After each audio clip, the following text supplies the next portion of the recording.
À Ouapaou, les étudiants scolarisés à Tahiti reviennent peu à peu. Une soixantaine ont déjà été accueillis par les autorités de l'île depuis le 4 décembre. Les écoliers doivent respecter un protocole sanitaire strict, port du masque, distanciation sociale. Ils sont aussi isolés pendant 7 jours. Sur vous. Et surtout, vous n'hésitez pas si vous vous sentez pas bien, si vous vous sentez malade ou si vous vous sentez inquiet, angoissé, vous appelez au centre de santé, nous on est là. Aujourd'hui, on est venu accueillir les premiers retours des élèves pour les encourager à appliquer les gestes barrières et à se confiner à l'arrivée pour éviter de disséminer l'épidémie sur l'île de Ouapaou. Aux îles Soulevant aussi, des mesures strictes ont été mises en place. Les 2 guides sanitaires étaient présents sur les quais et aéroports de Raiatea pour sensibiliser les élèves aux mesures à respecter.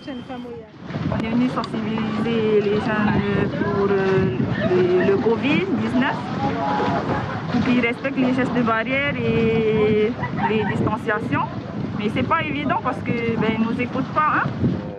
On les accompagne jusqu'à l'aéroport, on les accompagne jusqu'au port pour le retour chez eux. Donc cette année, c'est un peu particulier avec l'apparition du virus. Plus de 300 élèves scolarisés au lycée de Raiatea sont originaires de Huahine, Taha, Burabura ou encore Moupiti. Pas question pour eux de rapporter le virus dans leur île.